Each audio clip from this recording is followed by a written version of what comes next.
Dans cette édition, nous ferons la rencontre dans les Vosges de lycéens qui ont déjà l'esprit d'entreprise. Nous nous accorderons une pause tendresse avec Pompie, la peluche qui va aider les pompiers du Var à rassurer les petits patients. Mais d'abord, direction l'Ardèche où un ancien informaticien a décidé de se consacrer à l'apiculture. Une véritable vocation pour ce passionné des abeilles qui a décidé pour financer son projet de faire appel aux internautes. Combinaison et matériel en main, c'est une nouvelle vie professionnelle qui débute pour Christophe Moins. Ce développeur de site web a choisi une reconversion dans l'apiculture, une passion récente et l'objectif de vivre de sa production de miel, mais aussi un engagement dans le but de sauvegarder les abeilles, une espèce de plus en plus menacée.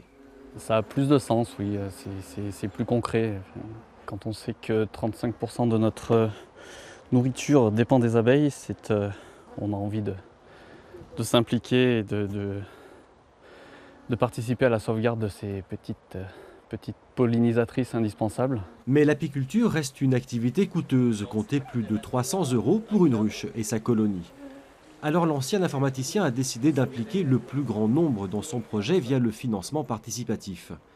Laurence et Sandrine ont chacune versé 50 € pour parrainer le cheptel de Christophe. Une somme qui leur permettra de bénéficier d'un peu de miel, de sa production, mais là n'est pas le plus important.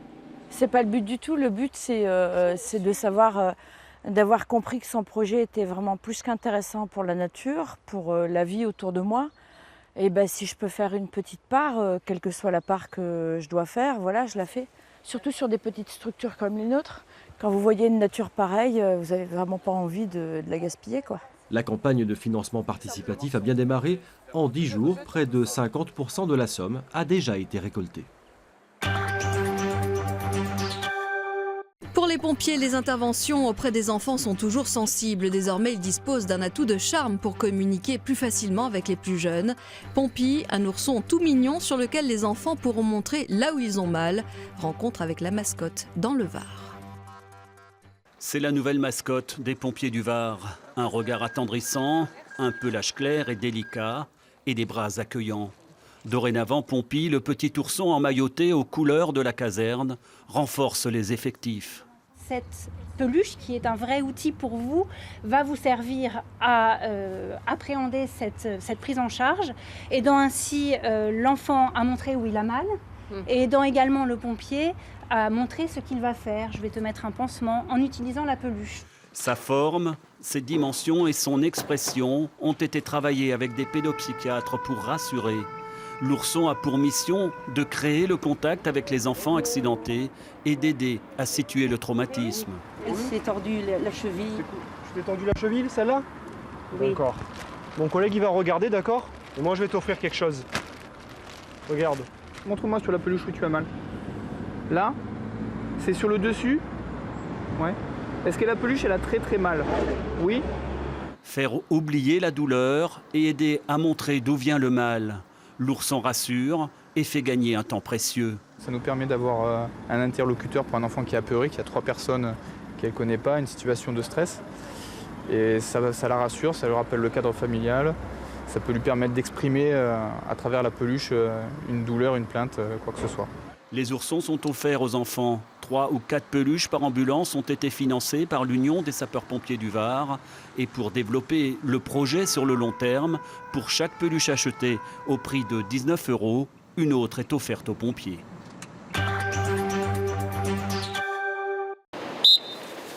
Dans environ 3 mois, ce sera le début de la saison estivale. Il est temps de former les maîtres nageurs sauveteurs qui assureront la surveillance des plages. Après avoir suivi pendant 10 mois une formation théorique et des entraînements en piscine, il est temps de se frotter à la réalité du terrain.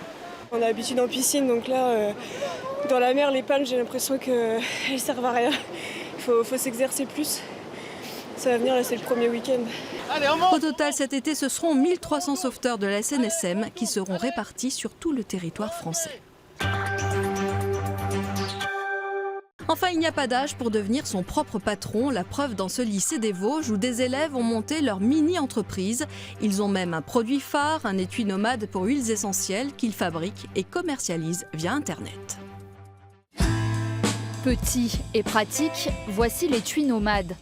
Un objet en PVC ou en aluminium pour protéger votre huile essentielle et la transporter partout. Avant d'arriver à ce résultat, il faut suivre une série d'étapes, parmi elles l'usinage. On va venir usiner chaque partie de la pièce, puis faire un perçage pour y faire passer un fil pour se mettre autour du cou. Quentin et Enzo sont les sous-traitants de cette mini-entreprise de 10 élèves. Ils aident à la fabrication du produit. Pour valider le passage en machine, Enzo utilise ce logiciel de programmation. On se rapproche beaucoup plus du milieu du travail déjà.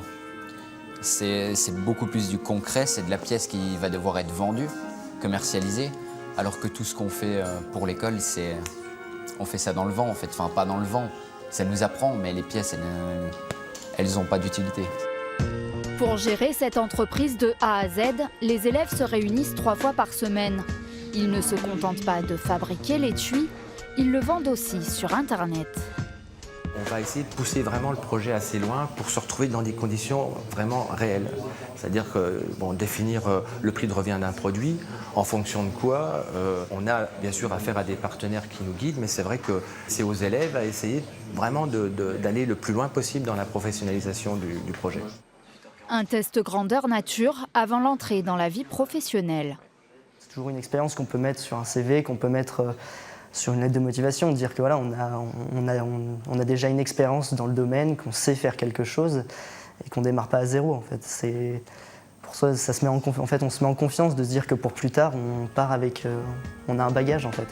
C'est la 4e année que le lycée crée une mini-entreprise. Un concours régional est organisé le 16 mai prochain.